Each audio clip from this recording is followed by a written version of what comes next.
సాధ్యమే, యేసుకు అన్నీ సాధ్యమని పాట పాడుకుందాం. అన్నీ సాధ్యమే, యేసుకు అన్నీ సాధ్యమే, అన్నీ సాధ్యమే, యేసుకు అన్నీ సాధ్యమే. అద్భుత శక్తిని నరపుటకైనా, ఆశ్చర్య కార్యముల సగుటకైనా, అద్భుత శక్తిని నరపుటకైనా, ఆశ్చర్య కార్యముల సగుటకైనా, ఆ యేసు రక్తానికే సాధ్యమే, సాధ్యమే, సాధ్యమే. ఆ యేసు రక్తానికే సాధ్యమే, సాధ్యమే, సాధ్యమే. అన్నీ సాధ్యమే, యేసుకు అన్నీ సాధ్యమే, అన్నీ సాధ్యమే, యేసుకు అన్నీ సాధ్యమే. మాధుర్యమైన జలముగా మారాను, ప్రభు మార్చెను, మృత్యువు నుండి నరును అడిమాతముపై లేపెను. మాధుర్యమైన జలముగా మారాను, ప్రభు మార్చెను, మృత్యువు నుండి నరును అడిమాతముపై లేపెను. అన్నాడు కురిపించగా ఆకాశమే తెరిచెను, మరణాన్ని ఓడించగా మృత్యుంజయుడై లేచెను. అన్నాడు కురిపించగా ఆకాశమే తెరిచెను, మరణాన్ని ఓడించగా మృత్యుంజయుడై లేచెను. అన్నీ సాధ్యమే, యేసుకు అన్నీ సాధ్యమే, అన్నీ సాధ్యమే, యేసుకు అన్నీ సాధ్యమే. కొండనే చింతగా జలమునే పొంగెను, ఎండిపోయిన భూమిపై చేరులై అవి పారెను. కొండనే చింతగా జలమునే పొంగెను, ఎండిపోయిన భూమిపై చేరులై అవి పారెను. కొండంటే క్రీస్తేనని, నీ దండమే చాలని, వెండైన తన కృపలో ఈ దండగా నిలుచును. కొండంటే క్రీస్తేనని, నీ దండమే చాలని, వెండైన తన కృపలో ఈ దండగా నిలుచును. అన్నీ సాధ్యమే, యేసుకు అన్నీ సాధ్యమే, అన్నీ సాధ్యమే, యేసుకు అన్నీ సాధ్యమే. అద్భుత శక్తిని నరపుటకైనా, ఆశ్చర్య కార్యముల సగుటకైనా, అద్భుత శక్తిని నరపుటకైనా, ఆశ్చర్య కార్యముల సగుటకైనా, ఆ యేసు రక్తానికే సాధ్యమే, సాధ్యమే, సాధ్యమే. ఆ యేసు రక్తానికే సాధ్యమే, సాధ్యమే, సాధ్యమే. అన్నీ సాధ్యమే, యేసుకు అన్నీ సాధ్యమే, అన్నీ సాధ్యమే, యేసుకు అన్నీ సాధ్యమే. అయితే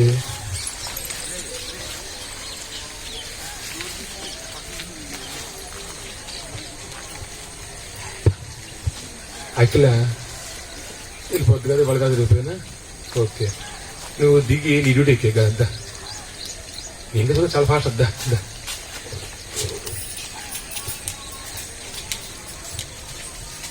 ఏమైంది ఏం లేదు ముందుకి ఇక్కడికి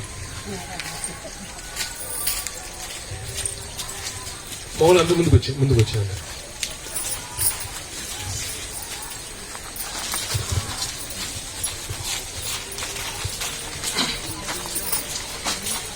హల్లెలూయా హల్లెలూయా అని పాడుకుంటున్నాం. హల్లెలూయా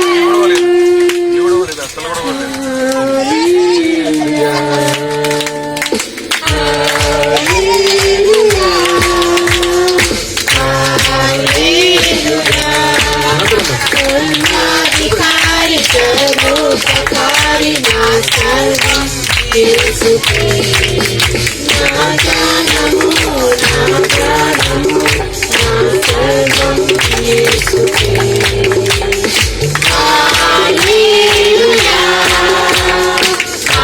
హల్లెలూయా హల్లెలూయా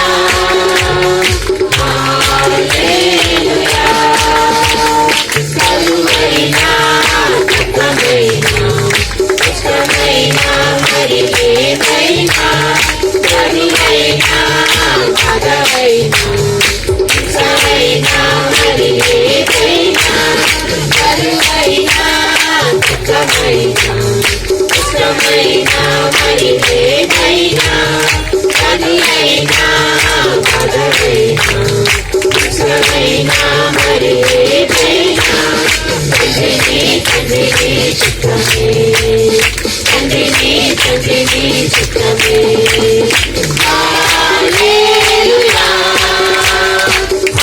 హల్లెలూయా హల్లెలూయా హల్లెలూయా సర్వాధికారి సర్వోపకారి నా సర్వం యేసుకే నా జ్ఞానము నా సర్వం యేసుకే హల్లెలూయా హల్లెలూయా హల్లెలూయా హల్లెలూయా నా దేహమే నీ ఆలయం నెరవేర్చుము నీ చిత్తమే బతుకైనా చావైనా నిరంతరము నీ కొరకే నా దేహమే నీ ఆలయం నెరవేర్చుము నీ చిత్తమే బతుకైనా చావైనా నిరంతరము నీ కొరకే తండ్రిని చిత్తమే తండ్రిని చిత్తమే హల్లెలూయా హల్లెలూయా హల్లెలూయా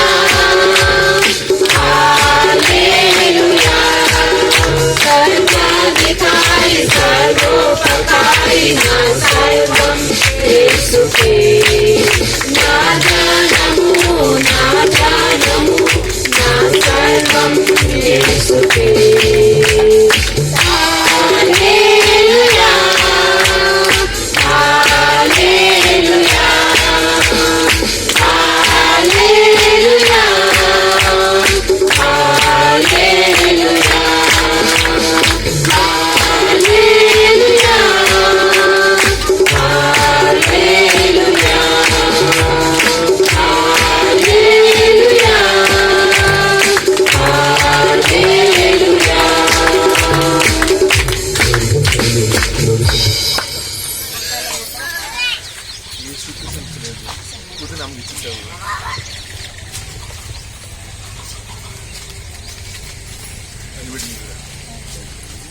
గెస్ట్ కాదు నువ్వు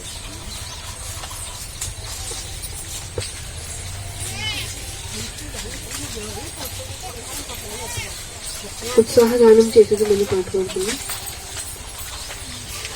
ఉత్సాహగానము చేసెదము ఉత్సాహంగా పాడు, ఉత్సాహంగా పాడు. కనపరచెదము మన యేసయ్య నామమును ఉత్సాహగానము చేసెదము కనపరచెదము మన యేసయ్య నామమును హల్లెలూయా యెహోవా రాఫా హల్లెలూయా యెహోవా షమ్మా హల్లెలూయా యెహోవా ఈరే హల్లెలూయా యెహోవా షాలోమ్ హల్లెలూయా యెహోవా రాఫా హల్లెలూయా యెహోవా షమ్మా హల్లెలూయా యెహోవా ఈరే హల్లెలూయా యెహోవా షాలోమ్ అత్యధికముగా ఉన్నది అమూల్యములైన వాగ్దానములు అత్యధికముగా ఉన్నది వాటిని మనము నమ్మిన ఎడల దేవుని మహిమను అనుభవించెదము వాటిని మనము నమ్మిన ఎడల దేవుని మహిమను అనుభవించెదము హల్లెలూయా యెహోవా రాఫా హల్లెలూయా యెహోవా షమ్మా హల్లెలూయా యెహోవా ఈరే హల్లెలూయా యెహోవా షాలోమ్ హల్లెలూయా యెహోవా రాఫా హల్లెలూయా యెహోవా షమ్మా హల్లెలూయా యెహోవా ఈరే హల్లెలూయా యెహోవా షాలోమ్ ఆత్మీయ ఆరాధనలు జరుగుతున్నవి ఎవని వాచారాధనములుగా ఆత్మీయ ఆరాధనలు జరుగుతున్నవి ఎవని వాచారాధనములుగా ఆత్మాభిషేకము సమృద్ధిగా పొంది అత్య వరములు అనుభవించెదము ఆత్మాభిషేకము సమృద్ధిగా పొంది అత్య వరములు అనుభవించెదము హల్లెలూయా యెహోవా రాఫా హల్లెలూయా యెహోవా షమ్మా హల్లెలూయా యెహోవా ఈరే హల్లెలూయా యెహోవా షాలోమ్ హల్లెలూయా యెహోవా రాఫా హల్లెలూయా యెహోవా షమ్మా హల్లెలూయా యెహోవా ఈరే హల్లెలూయా యెహోవా షాలోమ్ వాగ్దాన దేశము పితరులకిచ్చిన నమ్మదగిన దేవుడాయన వాగ్దాన దేశము పితరులకిచ్చిన నమ్మదగిన దేవుడాయన జయించిన వారమై అర్హత పొంది నూతన యెరూషలేము అనుభవించెదము జయించిన వారమై అర్హత పొంది నూతన యెరూషలేము అనుభవించెదము హల్లెలూయా యెహోవా రాఫా హల్లెలూయా యెహోవా షమ్మా హల్లెలూయా యెహోవా ఈరే హల్లెలూయా యెహోవా షాలోమ్ హల్లెలూయా యెహోవా రాఫా హల్లెలూయా యెహోవా షమ్మా హల్లెలూయా యెహోవా ఈరే హల్లెలూయా యెహోవా షాలోమ్ హల్లెలూయా యెహోవా రాఫా హల్లెలూయా యెహోవా షమ్మా హల్లెలూయా యెహోవా ఈరే హల్లెలూయా యెహోవా షాలోమ్ హల్లెలూయా. అయితే కూర్చునేది ఏంటంటే ఫస్ట్ చిన్నపిల్లలు, నెక్స్ట్ యవనస్తులు, ఆ తర్వాత ముసలోళ్ళు. ముసలోళ్ళు ఏం చెప్పనే, మీరు ముసలోళ్ళు అనుకుంటే అంకల్ కూర్చోండి.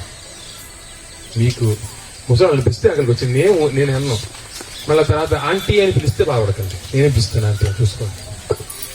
అది ఎందుకు ముందుకెందుకు యవనస్తులు ముందుకెందుకు గట్టిగా పాడతారు, గట్టిగా జనసంలో దేవుని ఆరాధిస్తారు. నెక్స్ట్ ఇంట్లో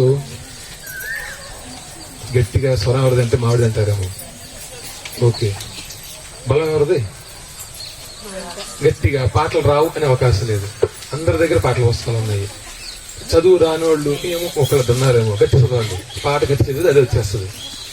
నెక్స్ట్ పాట మమ్మల్ని దాటి పాడకండి, మమ్మల్ని దాటి పాడద్దు, మా వెనకాల పాడద్దు, అర్థమైపోద్ది, ఆటోమేటిక్ గా వచ్చేస్తుంది. పాట రాకపోతే ఇన్ని సంవత్సరాల తర్వాత, ఎన్ని సంవత్సరాలు కూడా పాటలు రాకపోతే మనం చర్చకొచ్చి ఉపయోగం ఏమీ లేదు కదా. గట్టి పాడు వచ్చిన పాటలే మా పాటల పుస్తకం దగ్గర నాకు తెలిసి 5 ఏళ్ళు అయిపోతుంది. పాటల పుస్తకం మనం కొట్టించుకుని ముద్రించి అందరికీ పాటలు వచ్చిన పాటలే పాడతాం. కొత్త కొత్త పాటలు, ఉర్దూ పాటలు ఏం పాడలేదు, అన్న తెలుగు పాటలే చదవడం వచ్చు. అందరు కలిసి పాడు.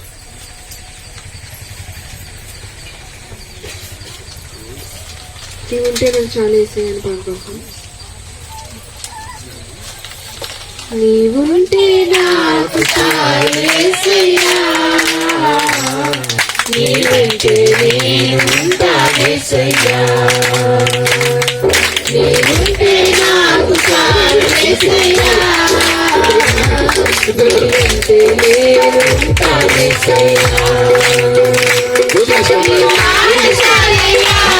నీ చూపు చాలయ్యా, నీ తోడు చాలయ్యా, నీ పేరు చాలయ్యా, నీ మాట చాలయ్యా, నీ చూపు చాలయ్యా, నీ తోడు చాలయ్యా, నీ పేరు చాలయ్యా, నీవుంటే నాకు చాలు యేసయ్యా, నీవుంటే నేను ఉంటానేసయ్యా, నీవుంటే నాకు చాలు యేసయ్యా, నీవుంటే నేను ఉంటానేసయ్యా. ఎన్ని బాధలు నాకు ఏ కన్నులైనను, ఎంత కష్టము వచ్చినా నిష్ఠూరమైనను,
నీవుంటే నాకు చాలు యేసయ్యా నీవంటే నేను ఉంటా యేసయ్యా నీవుంటే నాకు చాలు యేసయ్యా నీవంటే నేను ఉంటా యేసయ్యా నీకు ఇలాలో ఏదిరు ఏదు అసాధ్యము నీకు కృపలో నాకేదిరు ఆదిల సమానము నీకు ఇలాలో ఏదిరు ఏదు అసాధ్యము నీకు కృపలో నాకేదిరు ఆదిల సమానము నీ మాట చాలయ్యా నీ చూపు చాలయ్యా నీ తోడు చాలయ్యా నీ నీడ చాలయ్యా నీ మాట చాలయ్యా నీ చూపు చాలయ్యా నీ తోడు చాలయ్యా నీ నీడ చాలయ్యా నీవుంటే నాకు చాలు యేసయ్యా నీవంటే నేను ఉంటా యేసయ్యా నీవుంటే నాకు చాలు యేసయ్యా నీవంటే నేను ఉంటా యేసయ్యా నీ మాట చాలయ్యా నీ చూపు చాలయ్యా నీ తోడు చాలయ్యా నీ నీడ చాలయ్యా నీ మాట చాలయ్యా నీ చూపు చాలయ్యా నీ తోడు చాలయ్యా నీ నీడ చాలయ్యా నీ మాట చాలయ్యా నీ చూపు చాలయ్యా నీ తోడు చాలయ్యా నీ నీడ చాలయ్యా నీ మాట చాలయ్యా నీ చూపు చాలయ్యా నీ తోడు చాలయ్యా నీ నీడ చాలయ్యా నీ మాట చాలయ్యా నీ చూపు చాలయ్యా నీ తోడు చాలయ్యా నీ నీడ చాలయ్యా హల్లెలూయా హల్లెలూయా గ్లోరీ తండ్రి. అందులో వేసినట్టయితే మనం సుధారణ చేసుకున్నాము. కొంచెం సేపు అందరం మన పాత స్థితిని, మన ప్రతి ఒక్క సమస్యని, ప్రతి ఒక్క ఇబ్బందిని, మన ప్రతి ఒక్క ఆశయాన్ని, అది ఏదైనా కానీ అన్ని విడిచిపెట్టి కొంచెం సేపు హృదయపూర్వకంగా దేవుని ఆరాధిద్దాం. మన హృదయంలోనికి దేవుడిని ఆహ్వానిద్దాం. మనం ఎందుకంటే కనుక మన హృదయంలోనికి ఆయన ప్రవేశించినట్లయితే, ఆయన మన జీవితంలో ప్రవేశించినట్లయితే, ఆయన మన ఇంట్లో ప్రవేశించినట్లయితే, ఆయన మనతో నివసించడం మొదలు పెట్టినట్లయితే ప్రతి ఒక్క సమస్యని ఒక్కొక్కటి వేళ్లతో ఆయన తీసివేసే ఆ గొప్ప రక్షకుడిని మనం కలిగి ఉన్నాం మనం. కానీ ఆ రక్షకుడు మన ఇంట్లోనికి రాలేకపోతున్నాడేమో, మన హృదయ తలుపు ఆయన కొడుతున్నాడేమో. ఆ తలుపుని కొడుతున్నా కానీ మనం ఆయన ఆహ్వానించలేని స్థితిలో ఇంకా మనం ఉన్నామా? మన హృదయాలను విప్పుకుందాం. మన హృదయాలు దేవుని సన్నిధిలో కుమ్మరించుకుందాం. మన హృదయాలు ఏ ఒక్కరు మనం కూడా ప్రతి ఒక్కరు దేవుని యొక్క సన్నిధిలో హృదయాన్ని కుమ్మరించుకుని ప్రతి ఒక్కరు పూర్ణ ఆత్మతో, పూర్ణ బలంతో, పూర్ణ శక్తితో హృదయపూర్వక పాడదాం. అందరూ వచ్చి పాట చేతులు వేగెత్తనమ్మా.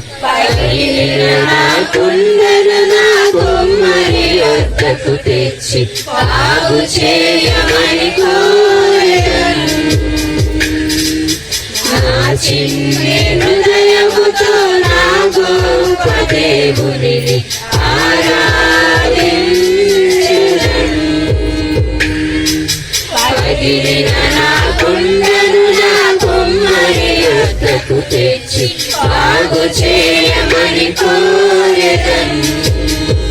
హోసన్నా హోసన్నా యూదయరాజుకే. Hosanna hosanna రాజుకే.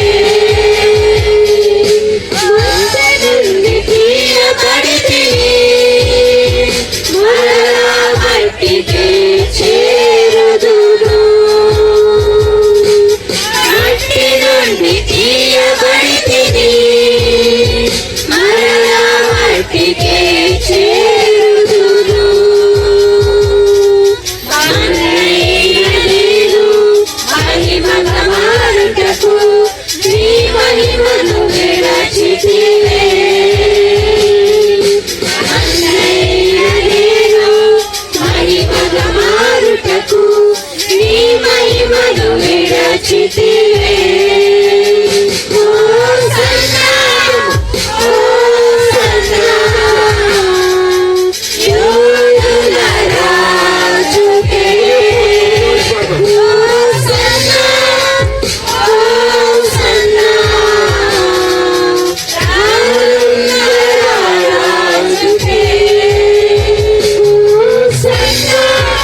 తెచ్చి బాగు చేయమని కోరెదన్. నా చిన్ని హృదయముతో నా గొప్ప దేవుని ఆరాధించెదన్. పగిలిన నా కుండను నా కుమ్మరి యొద్దకు తెచ్చి బాగు చేయమని కోరెదన్. హోసన్నా, హోసన్నా, యూదుల రాజుకే. హోసన్నా, హోసన్నా, రాజుల రాజుకే. హోసన్నా, హోసన్నా, యూదుల రాజుకే. Hosanna, hosanna, రాజుకే.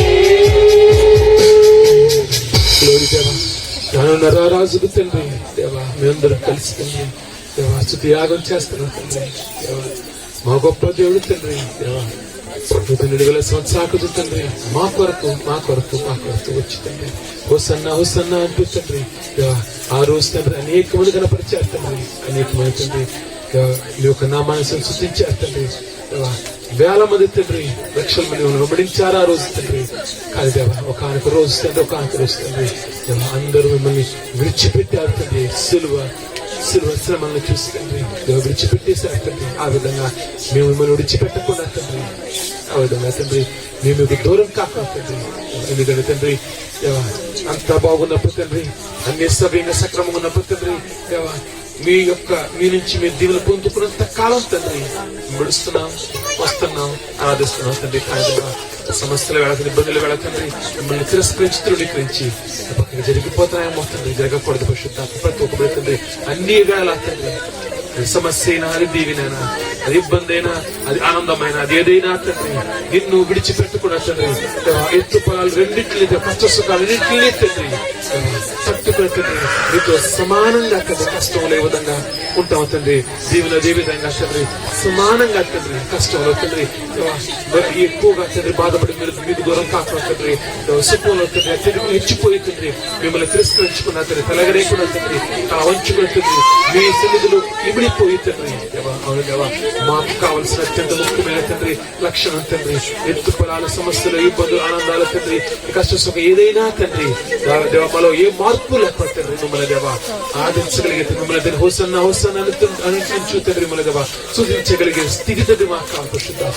మీ సన్నిధి పొంచవలసిన ప్రతి ఒక్క తండ్రి మీ సన్నిధి ఒక తండ్రి లోకంలో నశించిపోగొచ్చుద్దాం దేవా. మీ యొక్క సన్నిధి మీకు మరపించవలసింది, మీ సన్నిధి తిరిగి ఉంచవలసింది తండ్రి దేవా. ఖాళీ హృదయాలతో దయాళుడు సర్వశక్తిమంతుడు ఆయన కృప నిత్యముండును.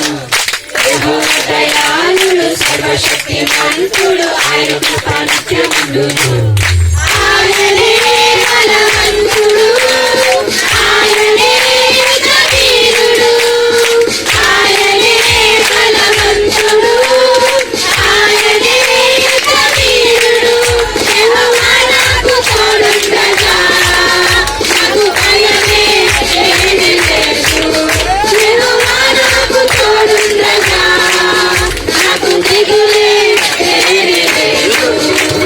జయ యేసు రాజా, జయ యేసు రాజా, జయ యేసు రాజా, జయ యేసు రాజా, జయ యేసు రాజా, జయ యేసు రాజా, జయ యేసు రాజా, జయ యేసు రాజా.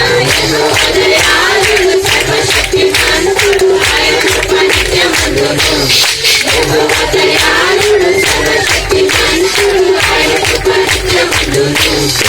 ఆయనే బలవంతుడు, ఆయనే యుద్ధవీరుడు, ఆయనే బలవంతుడు, ఆయనే యుద్ధవీరుడు. యెహోవా నాకు తోడుండగా నాకు భయమే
సృష్టించారు దేవా. అవును తండ్రి, మీ యొక్క నామాన్ని తండ్రి స్తుతించడమే తండ్రి, మీ యొక్క నామాన్ని ఘనపరచడమే తండ్రి దేవా. మీ యొక్క నామానికి తండ్రి మేము తెచ్చే విధంగా జీవించడమే తండ్రి దేవా. ఈ జీవితం యొక్క అర్థం పరమార్థం తండ్రి తండ్రి ఆ విషయం ప్రతి ఒక్క మనిషి అర్థం చేసుకుంటారు తండ్రి దేవా.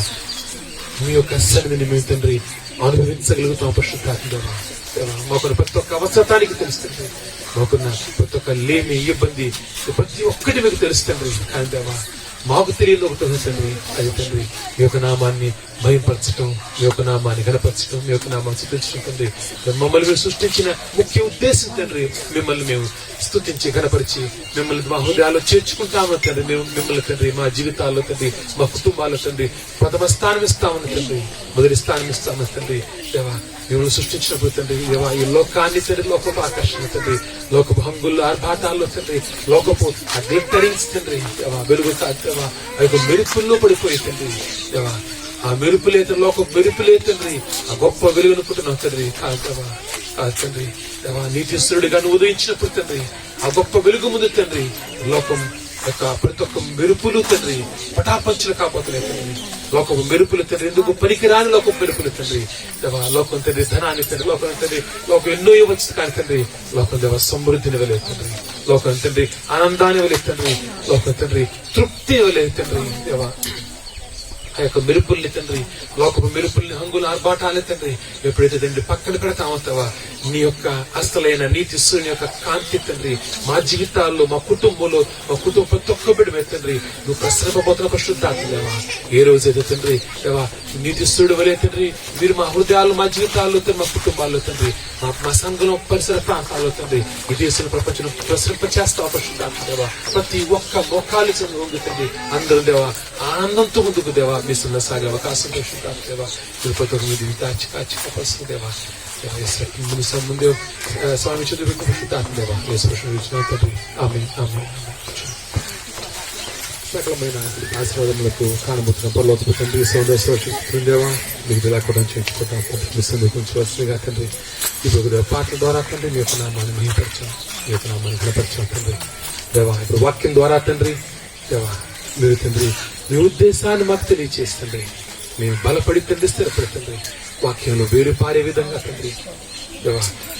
వాక్యం తండ్రి మా హృదయాలను తండ్రి బలపరిచే వాక్యం తండ్రి, వాక్యం తండ్రి మా జీవితం ఎటు వెళ్లాలో తండ్రి నిర్దేశించే ఆ వాక్యం తండ్రి మీరు మాకు దయచేయవలసిందిగా తండ్రి. మీ వాక్యంతో మీరు మాట్లాడవలసిందిగా తండ్రి, మీరు మాట్లాడే దేవుడు తండ్రి మీరు దేవా. మీరు తండ్రి దేవా మౌనంగా ఉండే దేవుడు వ్యక్తి పరిస్థితుల్లో కాదండి మమ్మల్ని దేవా ఎప్పటికప్పుడు తండ్రి బలపరుస్తూ నడిపిస్తూ దేవా మా గమ్యానికి చేర్చేంత వరకు తండ్రి మా చెయ్య పట్టుకుని నడిపించే మీరు తండ్రి ఈరోజు దిగి వచ్చి తండ్రి మాతో నాతో ప్రతి ఒక్క బిడ్డ మాట్లాడవలసిందిగా ముస్లిం పరిశుద్ధ దేవా ఏ స్పర్శుద్ధమైన తండ్రి. సరే ఈరోజు మనం అందరం చాలా మంది నేనే చిన్నప్పటి చూస్తున్నా క్రైస్తవులుగా తల్లిదండ్రులు ఉంటే పిల్లలు బయటికి వెళ్ళినప్పుడు వాళ్ళు సిలువేసి పంపిస్తారు కదా. శిక్షగా రాకపోయినా లేకపోయినా సిలువేస్తే కనుక ఏదో అయిపోద్ది. బండి కొనంగానే బండికి సిలువేయాలి, చచ్చిపోతాడా? ఓకే, ఏం కొనుక్కున్నా గానీ దానికి మంచి స్లోగన్ రాసుకోవాలి బయట బండి మీద అన్ని చోట్ల. కాబట్టి వస్తుందా? చూద్దాం ఈరోజు నువ్వు నీ బిడ్డల గురించి చాలా తపన పడి చేస్తున్నావు, కరెక్టే, సిలువ వేస్తున్నావు, అన్ని చేస్తున్నావు. అసలు వేయవలసింది ఏంటి? అసలు దేవుడు నీ బిడ్డల మీద నీ మీద ఏది పోషించాలని ఎలా పోషించాలని ఆయన కోరుకుంటున్నాడు. ఆయన పద్ధతిలోనికి ఆయన ఉద్దేశం అర్థం చేసి ఆయన పద్ధతిలోనికి వెళ్ళినప్పుడు 100% విజయం ఖచ్చితంగా వస్తుంది. చూడండి, ఏ పని చేసినా కానీ ఒక పద్ధతి ప్రకారం చేయాలి కదా. అది మనం ఎలా పడితే అలాగా బలంగా చేస్తే కనుక ఏది అవ్వదు. ఒక పద్ధతి అది మనం నేర్చుకుందాం. మనం ఈరోజు దేవుడు ఏ విధంగా మనల్ని మన కుటుంబాన్ని మన బిడ్డలు ప్రతి ఒక్కరిని ఏ విధంగా అభిషేకించదలుచుకున్నాడు, ఎటువంటి రక్షణ ఆయన ఇవ్వదలుచుకుని చూసుకుందామని మొదటిగా నిర్గమాకాండ 29, 19, 20.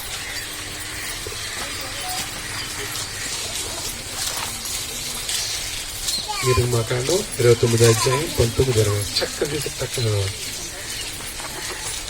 మరియు నీవు రెండో ఆ పొట్టేలును వధించి దాని రక్తంలో కొంచెం తీసి అహరోను కుడి చెవి కొన మీదను అతని కుమారులు కుడి చెవుల కొన మీదను వారి కుడి చేతి బొట్టుల వేలు మీదను వారి కుడికాలి బొట్టుల వేలు మీదను చమిరి బలిపీఠం మీద చుట్టూ ఆ రక్తమును ప్రోక్షింపవలెను. మరియు నీవు బలిపీఠం మీద ఉన్న రక్తము చాలు మీరు చూస్తే కనుక చూడండి, ఇక్కడ అహరోను బిడ్డలకి ఇప్పుడు ఆ మోషే చెప్తున్నాడు దేవుడు ఏ విధంగా అహరోను బిడ్డల్ని ఏ విధంగా యాజకులుగా, ప్రధాన యాజకులుగా ఏ విధంగా అభిషేకించాలి, అభిషేకించే పద్ధతి చూడండి. అహరోను పిల్లల్ని మోషే దేవుడు చెప్పిన మాట ప్రకారం అభిషేకిస్తున్నాడు.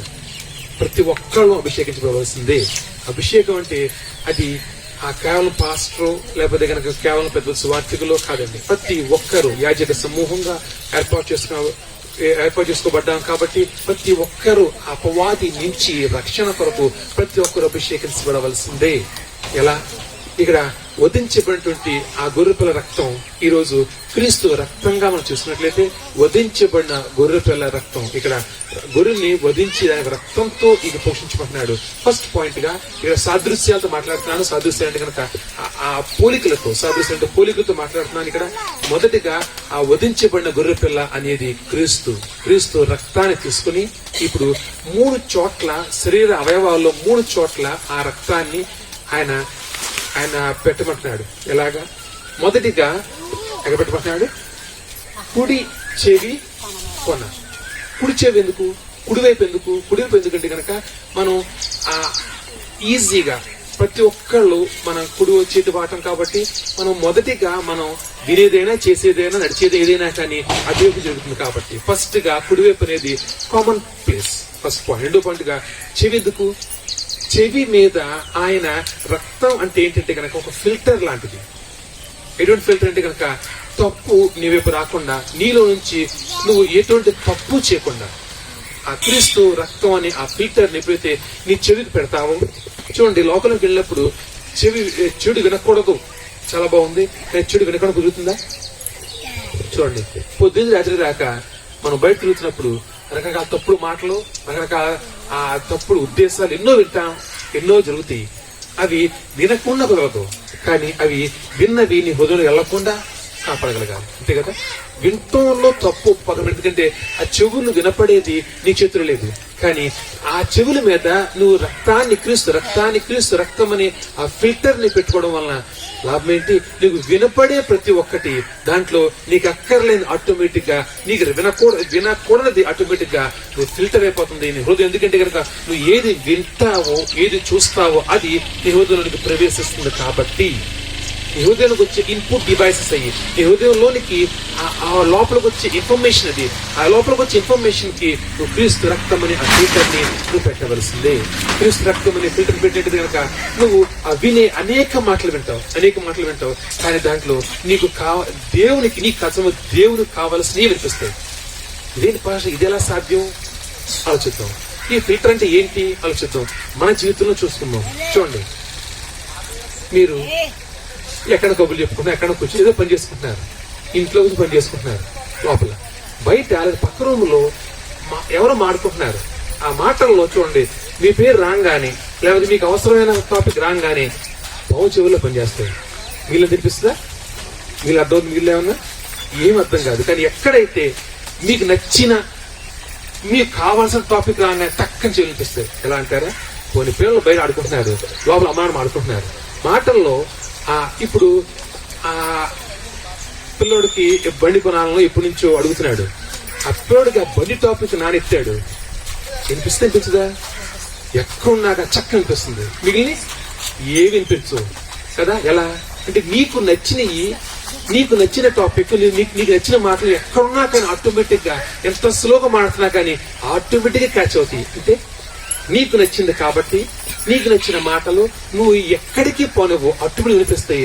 అదే క్రీస్తు రక్తం అని ఆ ఫిల్టర్ పెట్టుకుంటే నీకు నచ్చిన మాటలు కాదు, దేవునికి నచ్చిన మాటలు ఆటోమేటిక్ గా నీలోనికి వస్తాయి.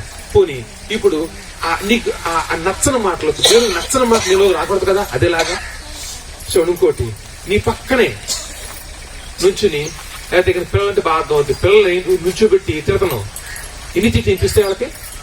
ఆలోచించు. టైంకి రావాలరా, చదవాలరా, వినిపిస్తాయా? కాదు, ఏమంటాడు, ఏమన్నావు నాకు వినిపిస్తుంది అంటాడు. ఎందుకు? అక్కర్లేదు కదా. కాబట్టి నీకు అక్కర్లేని మాటలు నువ్వు గింజుకున్నా కానీ ఏం చేసినా కానీ ఇవి వినిపించవు కదా. అంటే నాకు నచ్చిన అనే ఆ ఫిల్టర్ పెట్టుకున్నప్పుడు నీ నచ్చిన వినిపిస్తే నచ్చని వినిపించవు. అవకాశం ఉంది కదా. ఇప్పుడు క్రీస్తు రక్తం అని ఫిల్టర్ పెట్టుకుంటే దేవునికి నచ్చినవి, దేవునికి కావాల్సినవి, దేవునికి ఉపయోగకరమైనవి నీకు వినిపిస్తూ లోపలికి వస్తాయి. నీకు దేవునికి అక్కర్లేనివి, దేవుని చిత్తం లేనివి నీ దాకా రావు. దేవుడు పెట్టుకోమంటుంది అటువంటి ఫిల్టర్. దేవుడు ఒక వాక్యాన్ని మనం ఈజీగా ఒక చెవితో విని ఒక చెవితో మనం బయటికి వింటేస్తున్నామా? ఒక చెవితో విని ఇంకొక చెవితో బయటికి పంపించేస్తున్నామా? ఆలోచిద్దాం. చేస్తున్నామా లేదా? ఎంతమంది వాక్యాన్ని వదిలాచుకుంటున్నారు? ఎందుకంటే ఎయిర్పోర్ట్స్ లో ఉన్నప్పుడు మాకు దోమలు దోమతలు ఖచ్చితంగా కట్టుకోవాల్సిందే. లేకపోతే కనుక దోమలు ఇబ్బంది ఉన్నా లేకపోతే ఖచ్చితంగా దోమలు కట్టుకోవాల్సిందే. ఓకే. మా ఫ్రెండ్ ఒకడికి దోమ ఒకటి లోపలికి వస్తాను రోజు, రాత్రి ఇబ్బంది పెడుతుంది. చూశాడు, ఒక కన్నం కనిపించింది. సరే, ఆ కన్నాన్ని పూడ్చుకోతే కొత్త దోమలు కట్టుకోవచ్చు. ఏం చెప్పమంటారా?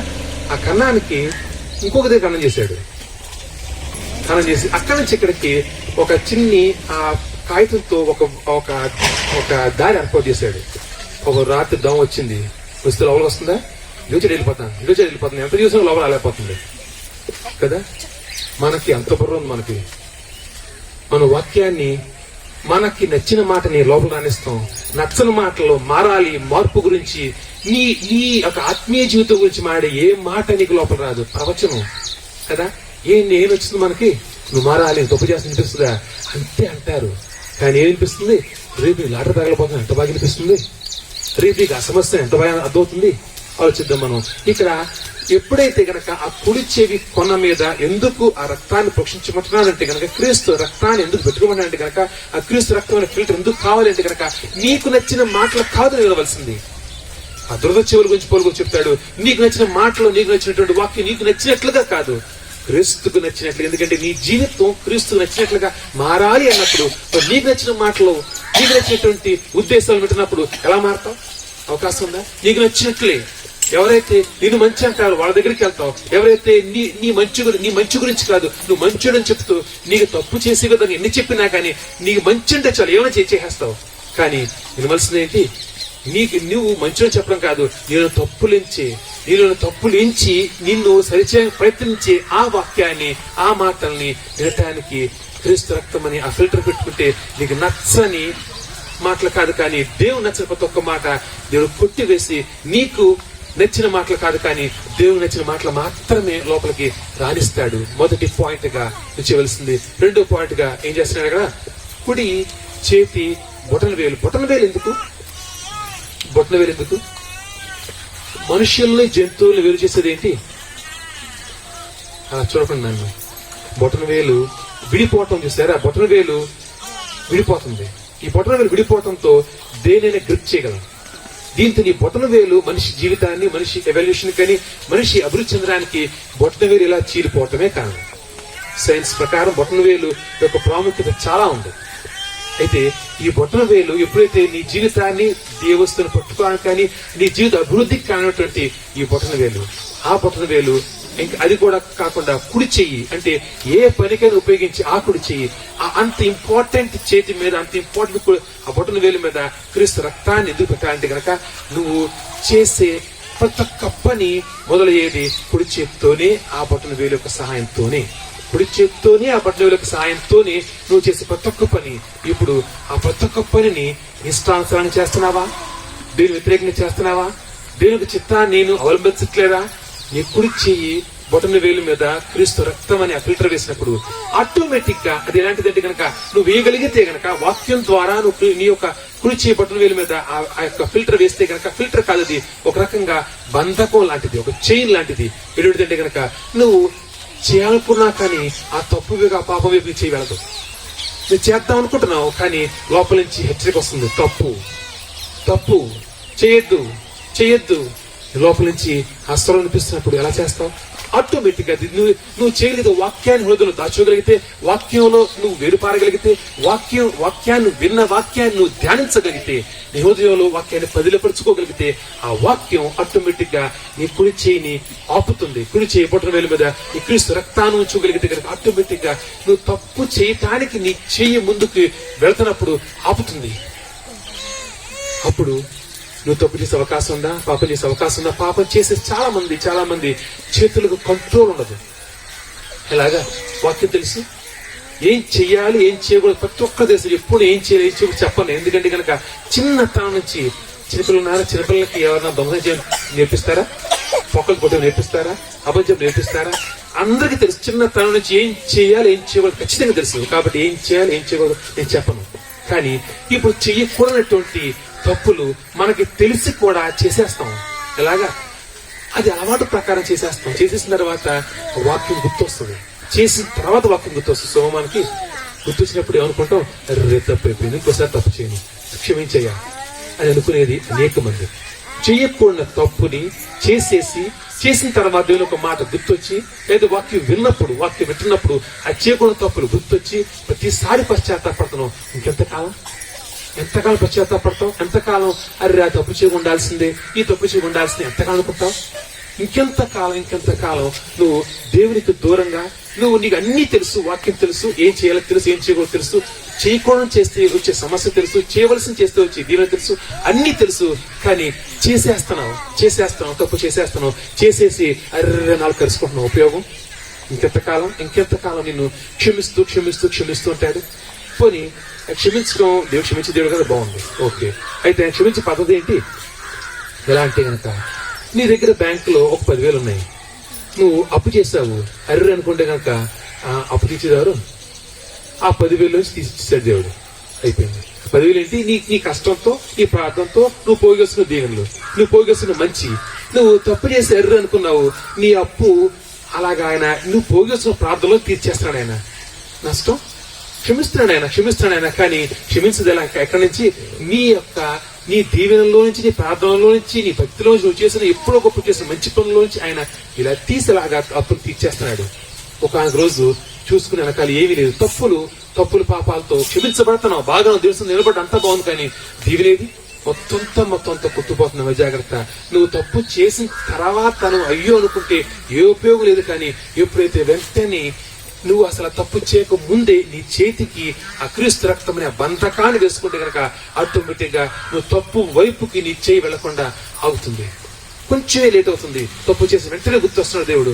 ఏ ఉపయోగం లేదు. తప్పు చేసిన తర్వాత తప్పుకి, నువ్వు చేసిన ప్రతి ఒక్క తప్పుకి పెనాల్టీ చెల్లించాల్సిందే. తెలిసి చేసిన తప్పు అబద్ధం చెప్పకూడదని తెలియదనద్దు, పాపం చేయడం తెలియదనద్దు, ప్రతి ఒక్క తప్పు చేయకూడని, ప్రతి ఒక్క తప్పు ఏది చేయకూడదు అన్ని తెలుసు మనకి.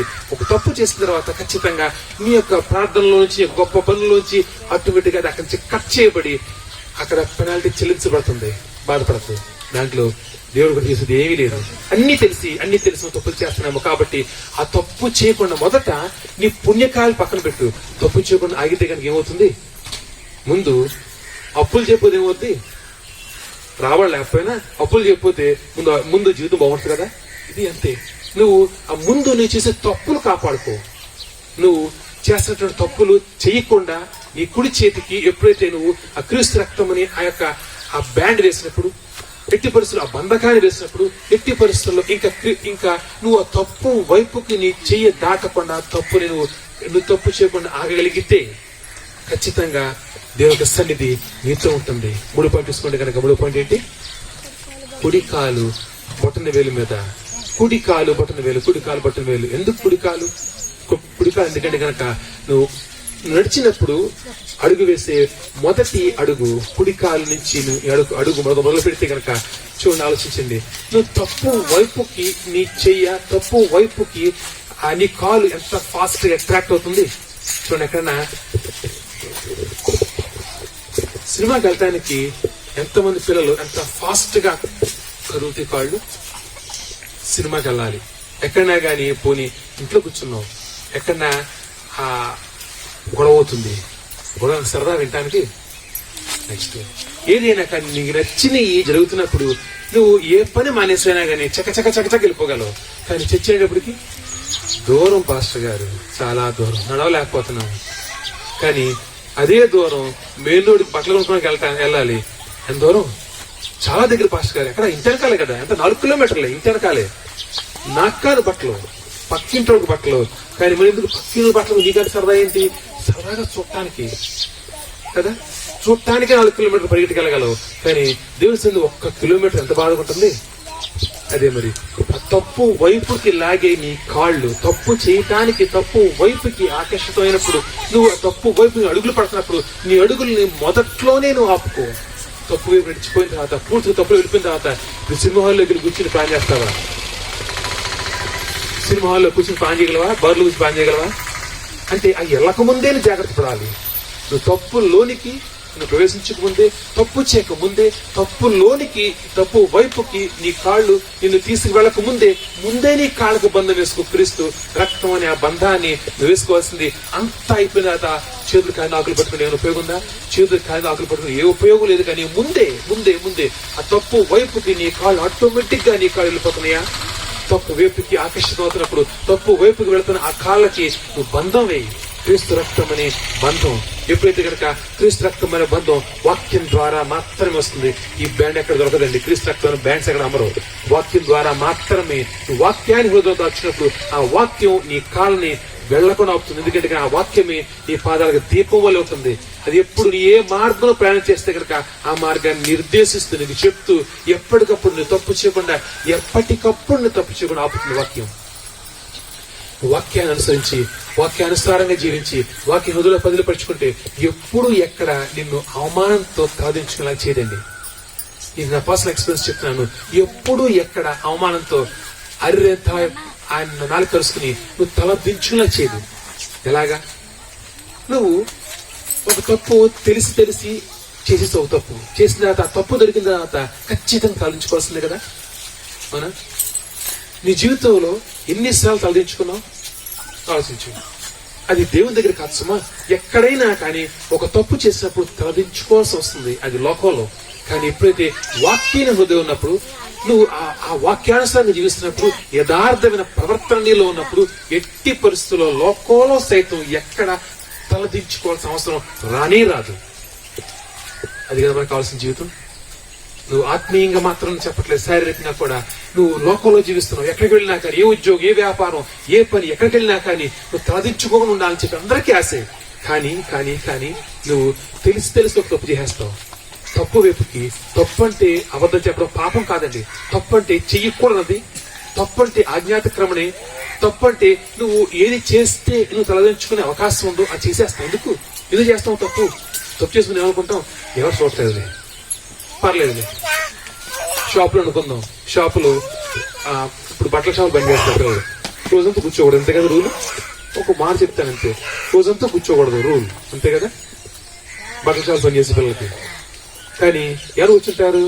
ఓనర్ చూడలేదు, కూర్చున్నా బాగుంది, 4 పైసలు కూర్చున్నా. ఏదో రోజు దొరికినప్పుడు ఓనర్ అంటాడు, ఆ పైసలు శ్రమ తిట్టేస్తాడు. అప్పుడు తలదించుకోవాల్సిందే కదా. అంటే నేను చెప్పేది ఏంటంటే కనుక అది ఏదైనా ఒక మాట, ఒక షరతుని విధించబడినప్పుడు అది ఖచ్చితంగా పాటించకపోతే కనుక, నువ్వు ఆ యథార్థత నీళ్ళు లేకపోతే కనుక ఖచ్చితంగా ఏదో ఒక రోజు తలదించుకోవాల్సి వస్తుంది. అది బట్టల నేను ఒకదాని చెప్తానంటే, ఒక దానికి ఒప్పుకోను. నువ్వు అవును రోజంతా రోజంతా నేను నిల్చుని అమ్ముతానని నువ్వు ఒప్పుకోను. నువ్వు ఉద్యోగం దిగావు, అప్పుడు నువ్వు కూర్చునే ముందు వాటిని చేస్తా నువ్వు ఒప్పుకున్నావు చేస్తానని. ఇప్పుడు అబద్ధాలు చెప్తావు, ఇప్పుడు తప్పులా చేస్తావు. ఎప్పుడైతే వాక్యం అనేది కేవలం దేవుని సన్నిధిలోనే చేసడం కాదండి. నీ ప్రతిరోజు నీ దైనందిన జీవితం ప్రతిరోజు హెచ్చరించేది వాక్యం. తప్పు చేయకుండా వాక్యం చెప్తుంది కూర్చోదు తప్పు. ఎందుకంటే నువ్వు ఒప్పుకున్నావు కాబట్టి కూర్చుంటే నీకు తప్పు అవుతుంది. నువ్వు తప్పు కాకూడదు. ఎవరో చూస్తారో ఎవరో చూడరు కాదు, నీ దేవుడిని చూస్తాననే ఉద్దేశం నీలో ఉన్నప్పుడు నువ్వు తప్పు చేస్తావా? ఎట్టి పరిస్థితుల్లో ఎక్కడా కూడా నువ్వు ఆడిన మాట తప్పకుండా నీ మాట నిలబెట్టుకుంటే, ఎక్కడా కూడా ఏ తప్పు పొరపాటు చేయకుండా నువ్వు సంభాళించుకుంటావు.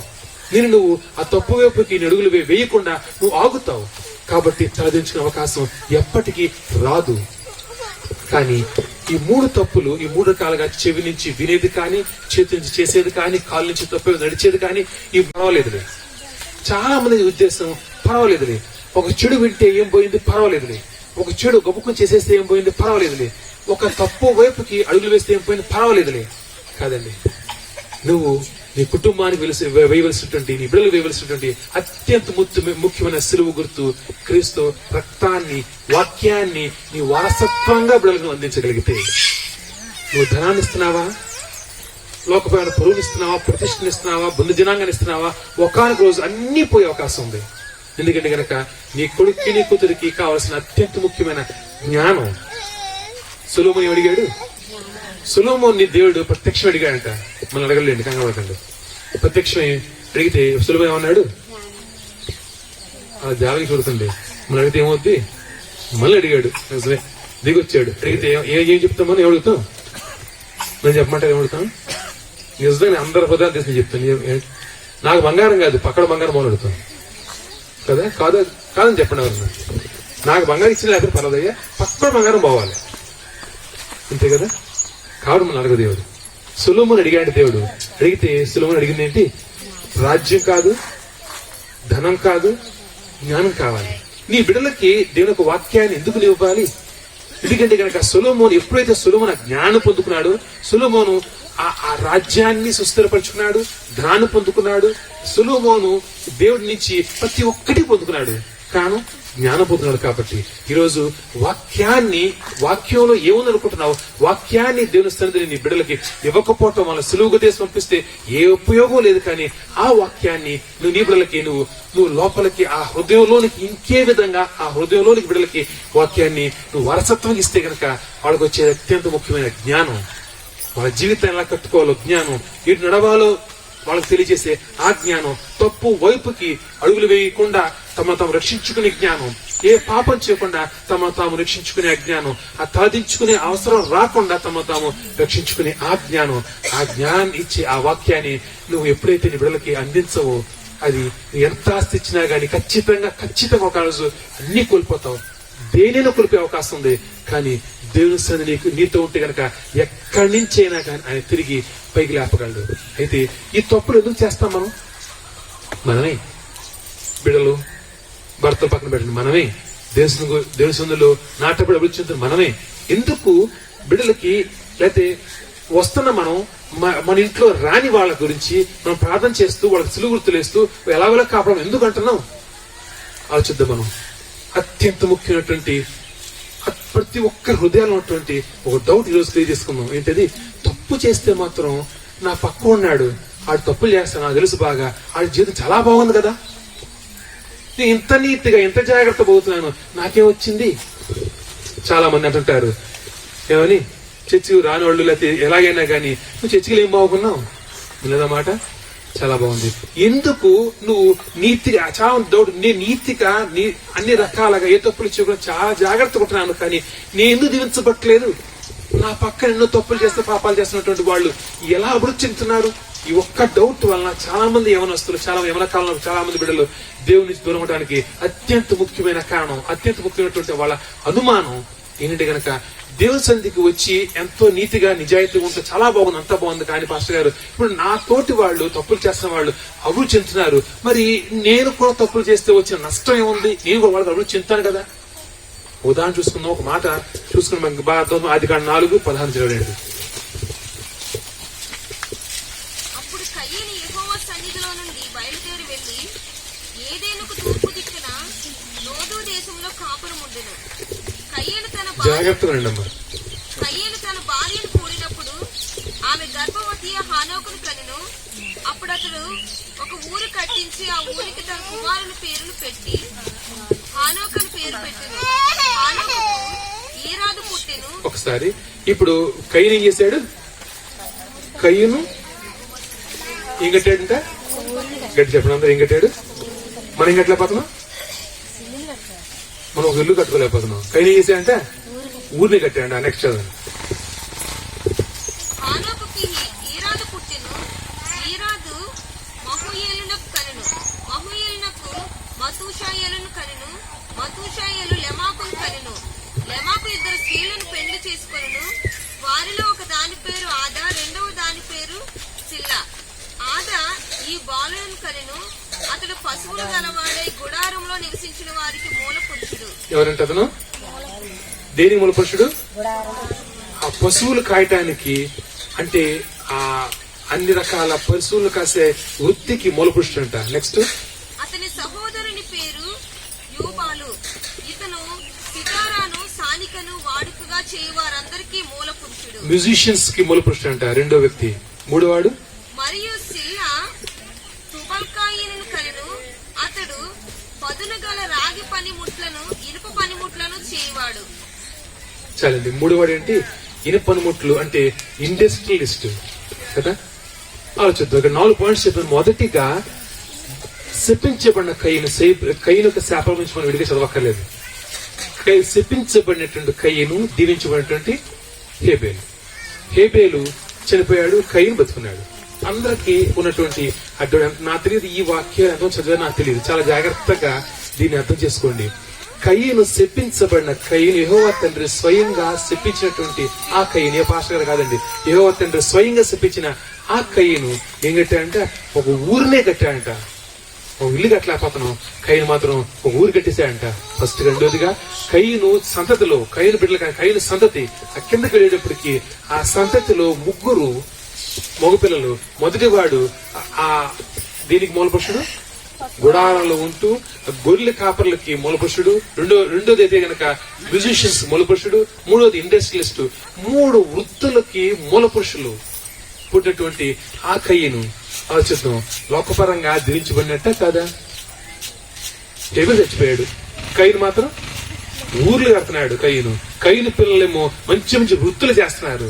ఈ రోజు మనకున్న డౌట్ అదే కదా. నేను ఇంత కష్టపడి తెచ్చుకొస్తున్నాను అయ్యా, నేను మాత్రం ఇలాగే ఉన్నాను కానీ నా పక్కన ఎంత బాగా చూస్తావా? తప్పులు పాపాలు ఎన్నో చేస్తూ ఎన్ని చేసినా కానీ సుఖంగా తిరుగుతాడు చూస్తావా? డౌట్ చాలా మందికి డౌట్. నాకు చాలా కాలంలో డౌట్ ఉండేది. కాబట్టి చెప్తున్నాను నేను, ఖచ్చితంగా యవనస్తులకి ఖచ్చితంగా ఆ చూసే ఆ ప్రతి ఒక్క పరిస్థితి విషయాన్ని నిశ్చితంగా చూసే వాళ్ళకి అనుమానం కలుగుతుంది. ఇంత నీతిగా ఉంటున్నాను, ఇంత కట్టుకుంటున్నాను, మరి నేను నాకన్నా పక్కన తప్పు చేసేవాడు ఎలా అభివృద్ధి చెందుతున్నాడు? లాజిక్ అందట్లేదు. ఎలా? ఎందుకు నేనెందుకు కష్టకుండాలి, నేనెందుకు పాపం చేయకుండా, నేనెందుకు బడిగట్టు, నేనెందుకు జాగ్రత్తగా ఉండాలి, ఎందుకు అనే మాటకి ఈరోజు అర్థం చేసుకో. కయ్యను కూడా ఖచ్చితంగా లోకపరంగా ఎంతో అభివృద్ధి చెందాడు కయ్యను. కానీ కయ్యనుకు అంతం ఏంటి? కొన్ని 100 సంవత్సరాలు గడిచిపోయినాయి. నోహు వచ్చేంత వరకు కొన్ని 100 సంవత్సరాలు గడిచిపోయినాయి. ఆ తర్వాత ఏం జరిగింది? జలప్రళయం వచ్చిందంట. ఏమైంది? కయ్యను సంతతి కానీ ఇంక ఈ లోకంలో కయ్యను యొక్క పేరు వినపడే అవకాశం లేకుండా మొత్తం కొట్టుకుపోయినట్ట. అంటే మనం చూస్తుంటాం, మనం తప్పులు చేసేవాళ్ళం, పాపాలు చేసేవాళ్ళం అభివృద్ధి చెందటాన్ని. కానీ ఒకానొక రోజు దేవుడు నిర్దేశించిన ఆయన అనుకూల సమయం వచ్చినప్పుడు ఖచ్చితంగా కొట్టివేయబడుతుంది. ఆలోచించు. ఇది అంతానే జరిగేది. కానీ ఆ మధ్యకాలంలో జరిగేది ఏంటి? నీ కంటికి చూస్తున్నావు సమృద్ధిని, కంటికి చూస్తున్నావు ధనాన్ని, కానీ హృదయంలో లోపల చూస్తున్నావా? కయ్యను ఊరు కట్టాడు. కయ్యను వంశంలోంచి 3 మూలపురుషులు వచ్చారు. కానీ కయ్యను హృదయం నెమ్మదిగా ఉందా? కయ్యను ఏమంటున్నాడు?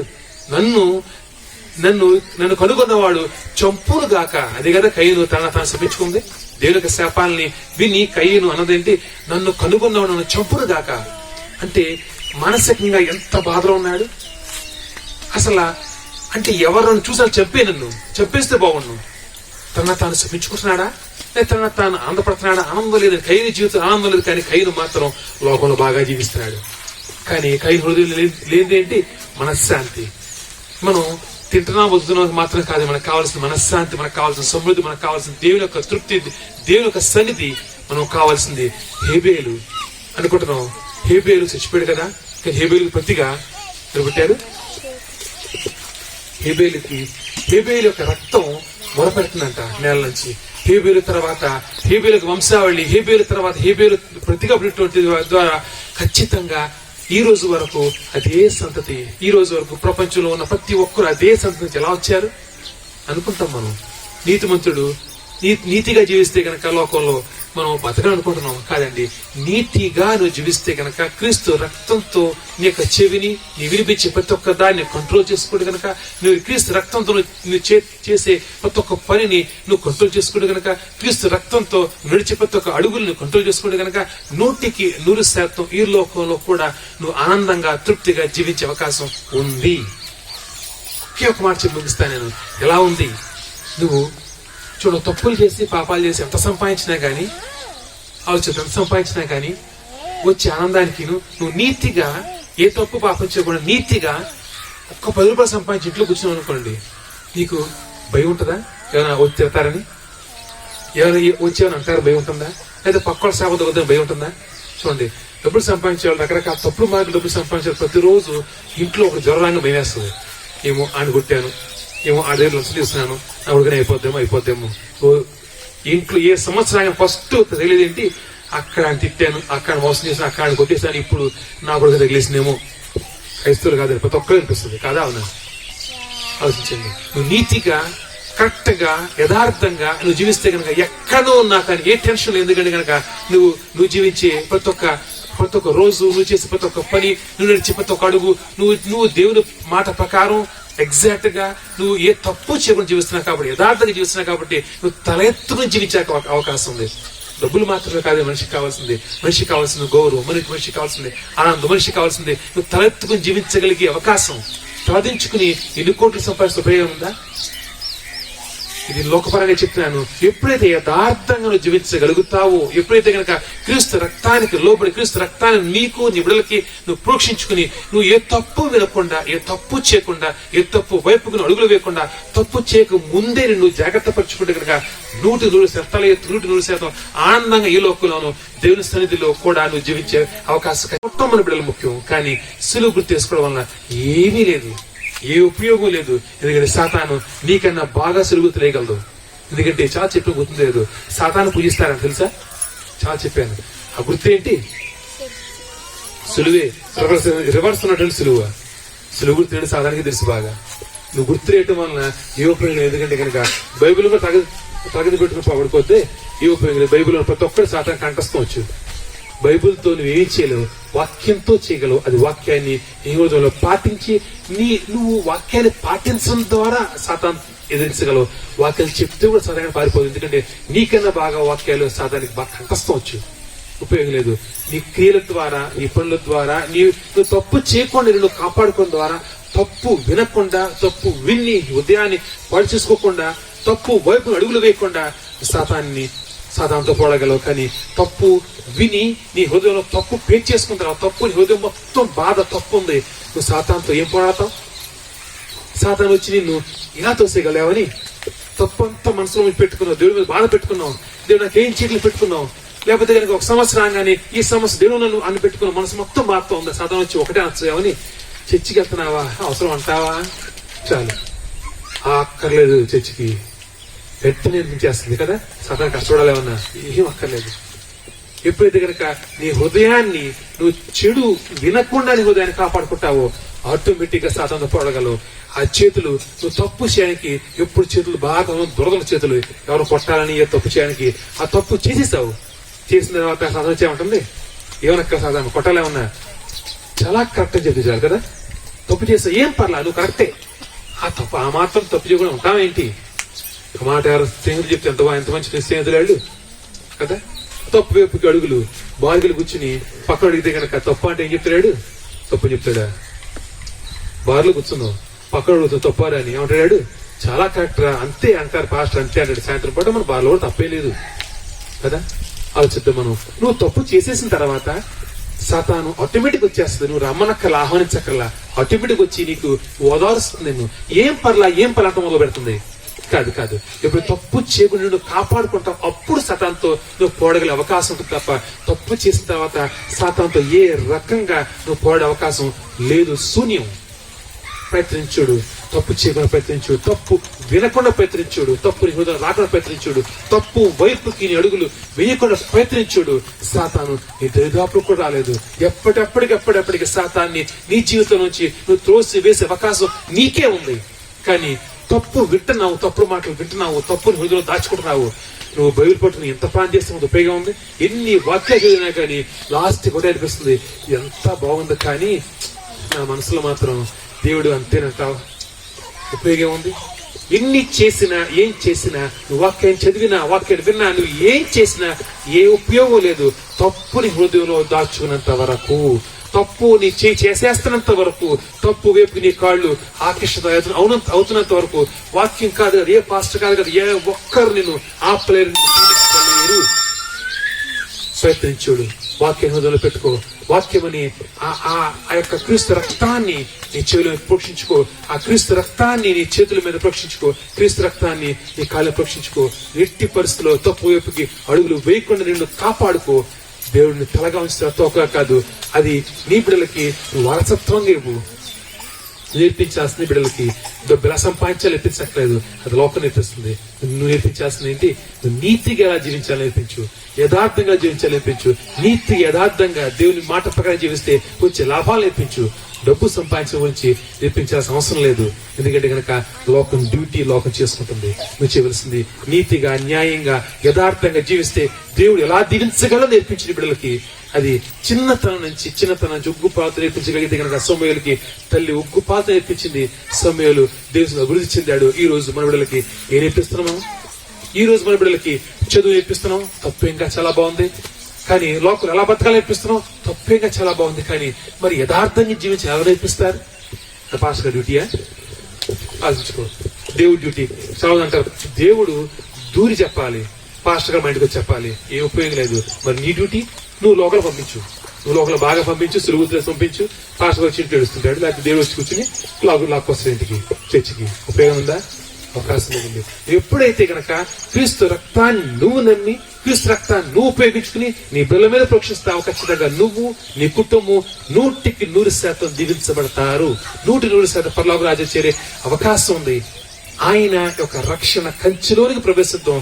ఒక్కరిగా కాదు, కుటుంబంగా ఏ ఒక్క డెక్క విడిచిపెట్టబడకుండా దేవుని అభివృద్ధి ప్రయత్నిద్దాం. రాజుల రాజా రానయున్నవాడా, రాజుల రాజా రానయున్నవాడా.